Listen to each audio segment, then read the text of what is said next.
오늘 성경 말씀은 히브리서 4장 14절에서 16절입니다.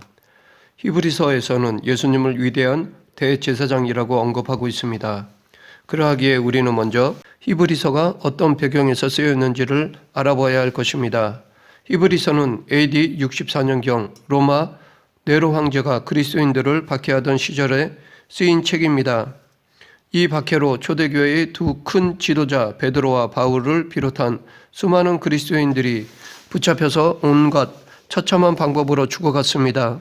그래서 히브리서 기자는 히브리서를 통해 고난 가운데 있는 성도들이 낙담하거나 포기하지 않고 믿음의 선한 싸움을 끝까지 싸우도록 격려하고 있습니다.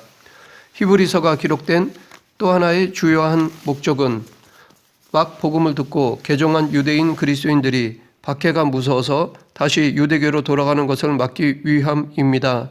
당시 기독교는 로마의 핍박을 받고 있었지만 유대교는 로마 정부의 공식 승인을 받은 상태여서 직접적인 박해를 받지는 않았습니다. 유대인들은 오히려 기독교를 유대교의 이단이라 하여 로마 당국에 그리스도인들을 고발하기까지 하였습니다. 그리고 기독교로 개종한 형제들을 끊임없이 핍박하고 회유시키려 하였습니다.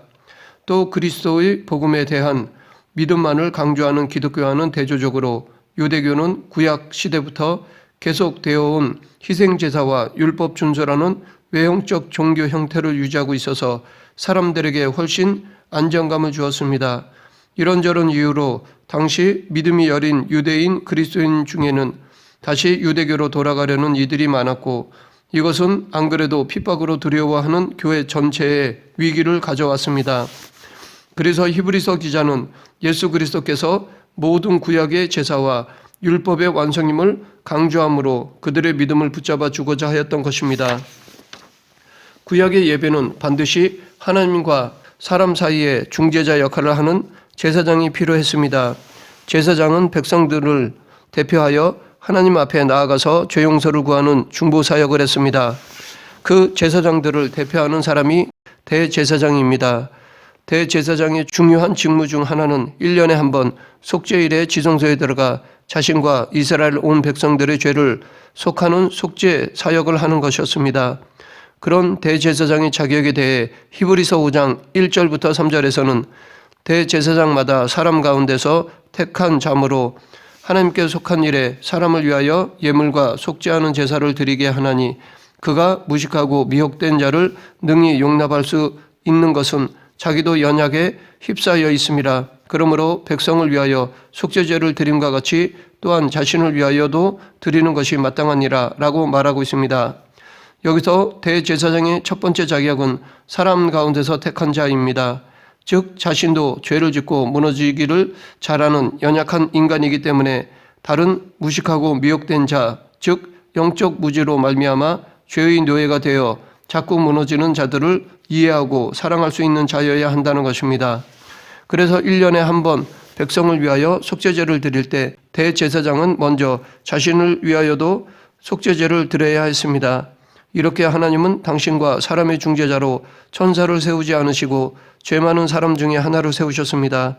그 이유는 사람만이 사람의 사정을 잘 이해하기 때문입니다. 하지만 대제사장의 자격은 무엇보다도 하나님으로부터 옵니다. 히브리서 5장 4절 이 종기는 아무도 스스로 취하지 못하고 오직 아론과 같이 하나님의 부르심을 받은 자라야 할 것이니라. 대제사장은 존귀합니다. 하나님이 입혀주시는 영적 권위가 있어서 사람들이 존경하고 따릅니다. 그러나 이것을 탐내서 자기가 하고 싶다고 임의로 대제사장이 될 수 있는 것은 아닙니다. 대제사장은 오직 하나님의 부르심이 있어야 합니다. 하나님이 모세의 형 아론을 부르셔서 대제사장으로 세우셨습니다. 하나님이 아론을 세우신 이래로 대제사장직은 아론 자손인 레위인들만이 이어받을 수 있었습니다. 하나님이 영적 지도자를 세울 때는 하나님 안에 기준이 있습니다.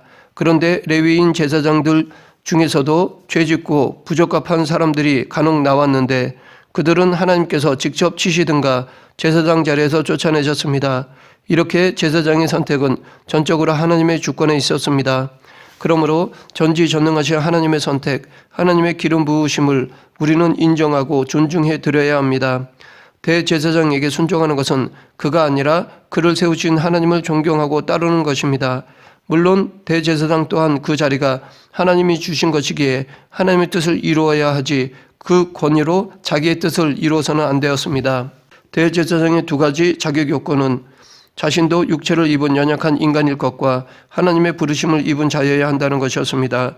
그래서 인간의 육체를 입고 오신 예수님은 이 두 가지 자격 요건을 다 충족하셨습니다. 그러면서도 예수님은 하나님이셨기에 지금껏 존재했던 수많은 구약의 대제사장들과는 비교할 수 없는 탁월한 존재이십니다. 예수님은 흠이 전혀 없으신 하나님의 아들이십니다. 아론의 자손인 레위인 출신의 수많은 인간 대제사장들이 있었지만 그들 모두 자신들도 죄사함을 받아야 하는 불완전한 존재들, 아담의 후예들이었습니다. 그러나 예수 그리스도는 죄가 전혀 없으신 하나님의 아들이시기 때문에 예수님을 대제사장으로 세우신 하나님의 부르심은 다른 이들을 향한 부르심과는 차원이 다릅니다. 오늘 본문 14절, 그러므로 우리에게 큰 대제사장이 계시니 승천하신 이 곧 하나님의 아들 예수시라 우리가 믿는 도리를 굳게 잡을지어다. 여기서 승천하신 이 곧 하나님의 아들 예수께서 우리의 큰 대제사장이 되신다라고 함은 예수님의 대제사장 직무 수행이 이 땅에서가 아닌 하늘에서 이루어지고 있음을 나타냅니다. 왜냐하면 지금 예수님은 승천하셨고 하나님의 우편에 앉아 계시기 때문입니다. 예수님이 오시기 전 구약시대의 대제사장은 매년 속죄일마다 자신의 죄와 온 백성들의 죄에 대해 속죄하기 위하여 하나님께 희생제물과 소제물을 바쳐 제사를 지냈습니다. 우리의 참 대제사장이신 예수님도 인간의 모든 죄를 대속하기 위해 속죄 예물을 드려야 했습니다. 그런데 예수님이 드린 속죄 제물은 바로 자기 자신이었습니다. 구약시대에는 한 사람의 죄를 위해 한 마리의 속죄 양을 드렸는데 그것도 매번 죄를 지을 때마다 새로운 제물을 드려야 했습니다. 그런데 이런 식으로 속죄 제사를 해서는 온 세상의 양들을 다 죽여도 모자랄 것이고 그것이 끝없이 계속되어야 하기에 지치고 힘든 일이었습니다. 구약시대에 따르면 짐승 한 마리로는 한 사람의 죄만 용서가 됩니다. 그러나 그리스도께서는 단 한 번의 십자가 죽으심으로 모든 사람들의 과거, 현재, 미래의 죄에 대해 속죄하셨습니다. 예수님의 보혈이 그만큼 능력이 있고 귀한 가치가 있기 때문입니다. 예수님의 보혈로 드린 제사는 양들을 잡아서 드린 구약시대의 제사의 완성입니다. 구약시대 때 제사장은 특정 장소에 설치된 성막에서 하나님을 섬기며 백성들의 죄에 대해 속죄하는 제사를 드렸습니다. 그러하기에 구약 율법 시대에는 장소가 중요했습니다. 하나님을 만나려면 반드시 이 성소나 장막으로 와서 특별한 절차와 예법을 갖추어 제사를 드려야 했습니다. 정해진 성소나 장막이 아닌 다른 데서 예배를 드리면 우상 숭배가 되었습니다. 그러나 승천하신 주님은 이 땅이 아닌 하늘의 장막을 세우셨습니다. 하늘의 참 장막은 사람의 손이 아닌 주님의 손으로 직접 세우셨습니다. 우리는 예수 그리스도를 통해 직접 그 하늘의 장막으로 나가서 하나님을 예배할 수 있습니다. 그러므로 이제 교회는 어떤 특정한 공간적인 장소가 아니라 모인 공동체인 것입니다. 히브리서 5장 1절, 하나님께 멜기세덱의 반차를 따른 대제사장이라 칭하심을 받으셨느니라. 여기서 예수님은 하나님께 멜기세덱의 반차를 따른 대제사장이라고 말하고 있습니다. 이것은 예수님은 육신으로는 유대 가문인데 어떻게 레위 지파만이 될 수 있는 대제사장이 되실 수 있는가에 대한 답변인 것입니다. 예수님은 구약시대의 대제사장 가문인 레위의 반차를 따르는 것이 아니라 멜기세덱의 반차를 따른 대제사장이십니다. 이 멜기세덱은 신비한 인물입니다. 부모가 없고 족보도 없습니다. 시작도 없고 끝도 없는 사람, 그리고 하나님의 아들과 같은 제사장이었습니다. 이 멜기세덱은 구약 성경에 나타난 예수 그리스도의 예표입니다. 창세기 14장에 보면 믿음의 조상 아브라함이 전쟁에서 승리하고 돌아오면서 살렘 왕 멜기세덱에게 11조를 바치며 경배했습니다. 구약 성경에서 예수님의 예표인 멜기세덱이 모세의 율법이 주어지기 훨씬 전에 믿음의 조상 아브라함의 경배를 받은 인물이었다는 사실이 중요합니다. 즉 대제사장이신 예수 그리스도는 모든 구약의 율법과 제사장 위에 계신 존귀한 분이십니다. 온 인류의 죄를 대속하는 만왕의 왕이신 것입니다. 멜기세덱은 승전하고 돌아오는 아브라함을 맞아주며 축복하고 격려했습니다. 그는 구약에서 예수님의 예표인 대제사장이기에 승전하고 돌아오는 아브라함을 하나님의 이름으로 축복할 권리가 있는 것입니다. 또한 그는 아브라함의 11조를 받을 수 있는 사람인 것입니다. 즉 아브라함은 멜기세덱이란 사람에게 11조를 드린 것이 아니라 하나님께 드린 것입니다. 이때 멜기세덱이 아브라함에게 해주는 것을 보면 예수님이 우리에게 맞아주시고 축복하시는 것과 흡사합니다. 멜기세덱은 떡과 포도주를 가지고 나와 전쟁으로 지친 아브라함 일행에게 새로운 힘을 불어넣어 주었습니다. 예수님은 세상에서 하나님의 사람으로 열심히 사느라 지친 우리 육신의 필요를 채워주십니다. 멜기세덱의 빵과 포도주는 전쟁이 지친 아브라함의 일행에게 새 힘을 북돋아 주었습니다. 멜기세덱의 반차를 따른 대제사장이신 예수님은 어둠의 권세와 영적 전쟁을 치르느라 지친 우리를 치유하시고 새 힘을 불어넣어 주십니다.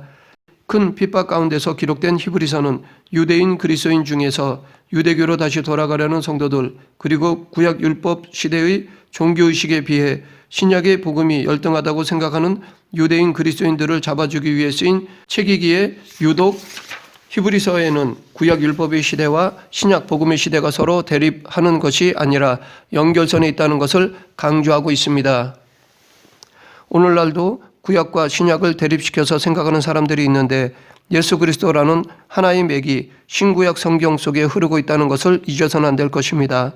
유대인들의 믿음의 조상 아브라함을 축복하신 분이 예수 그리스도이심을 히브리서 기자가 강조하는 것도 바로 그 이유입니다.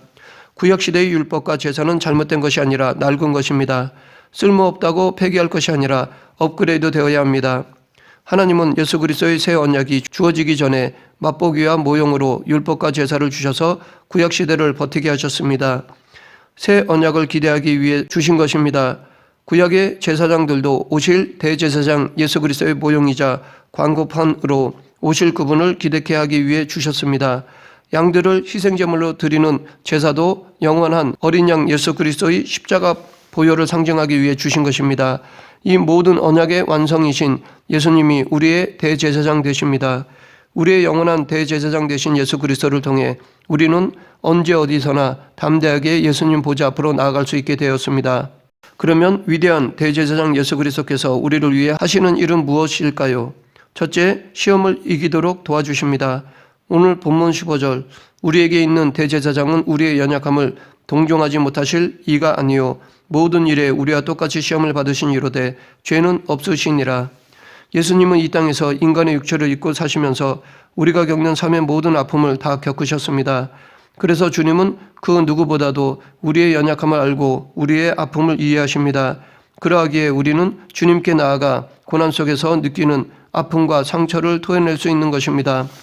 여기 우리의 연약함을 동정하신다의 원어적 의미는 단순히 남의 약함과 아픔에 공감한다는 것을 뛰어넘어 이를 극복할 도움을 주실 준비가 되어 있다는 것도 의미합니다. 인간은 인간을 위로할 수는 있지만 구원할 수는 없습니다.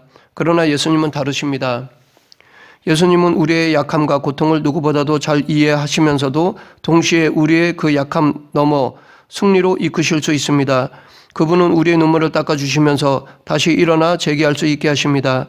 특히 예수님은 하나님의 사람이 겪는 영적 시험을 직접 겪으셨습니다. 예수님이 공생애를 시작하실 때 먼저 예수님은 성령 임재와 충만함을 받으셨습니다. 그리고 40일 금식 후 시험을 받으셨는데 누가복음 4장에서 성령에 이끌리시며 시험을 받으셨다고 말하고 있습니다. 성령님이 함께 하신 시험이며 성령님께서 이기게 하신 시험이었습니다. 둘째, 때에 따라 돕는 은혜를 주십니다. 오늘 본문 16절 그러므로 우리는 긍휼하심을 받고 때를 따라 돕는 은혜를 얻기 위하여 은혜의 보좌 앞에 담대히 나아갈 것이니라.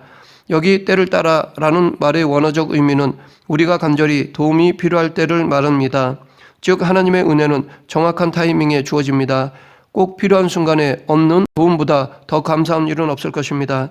우리가 하나님 앞에 나아갈 때 그런 은혜를 얻는다는 것입니다. 믿지 않는 사람들은 이런 경우를 우연의 일치라고 할 것입니다. 혹은 노력한 결과라고 할 수도 있을 것입니다.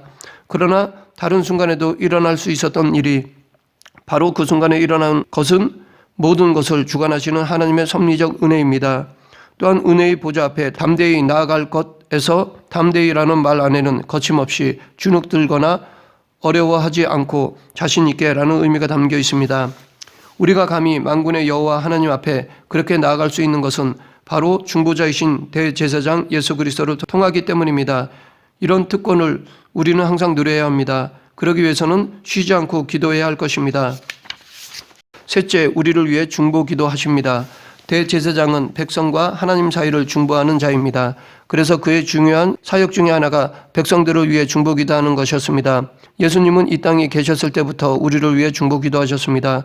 히브리서 5장 7절, 그는 육체에 계실 때에 자기를 죽음에서 능히 구원하실 이에게 심한 통곡과 눈물로 간구와 소원을 올렸고 그의 경건하심으로 말미암아 들으심을 얻었느니라. 이것은 겟세마네 동산에서 들으셨던 간절한 기도를 표현한 것으로 주님의 피와 땀을 짜냈던 그 기도가 얼마나 처절한 것이었는지를 말하는 것입니다. 하나님은 독생자 예수님을 사랑하셨지만 우리를 구원하기 위해 십자가에서 죽이셨습니다. 대제사장 된다는 것은 정작 칭찬받고 대접받는 것이 아닙니다. 고난과 핍박을 온몸으로 받아내며 기도로 자신을 넘어서는 것입니다. 양들을 위하여 피와 땀을 흘려서 중보 기도하는 것입니다. 구약의 대제사장은 하나님 앞에 나올 때 항상 가슴에 흉패를 메고 나왔습니다. 그 흉패에는 이스라엘 12지파를 상징하는 보석들이 박혀 있었습니다. 대제사장은 그 보석들을 하나하나 만져가면서 12지파의 이름을 부르며 하나님께 중보 기도하였습니다. 12지파의 이름뿐 아니라 지파들이 각각 처한 사정을 주님께 아뢰며 기도하였습니다. 지금도 우리의 영원한 대제사장이신 예수님은 하늘 보좌에서 그렇게 우리 이름을 부르시면서 기도하고 계십니다. 말씀을 맺겠습니다. 히브리서는 예수님을 믿는다는 이유만으로 세상에서 핍박당하고 있는 성도들을 격려하는 책입니다. 하나님의 일을 하다가 하나님을 위해 받는 고난은 우리를 정결하게 하고 성숙하게 합니다. 더욱 겸손하게 하고 더욱 기도하게 합니다. 온전히 하나님을 신뢰하게 하고 하나님의 영광과 능력을 드러내게 합니다. 우리 모두 우리의 영원한 대제사장 되신 주님의 심정으로 고난을 잘 이겨내는 그리스도인이 되길 간절히 축원합니다. 기도하겠습니다. 생사와 화복을 주관하시는 하나님 아버지, 우리를 위해 예수님을 중보자로 보내주심을 감사합니다. 참 대제사장 되신 예수님을 믿고 따르는 성도가 되게 하여 주시옵소서. 예수님 이름으로 기도드립니다. 아멘.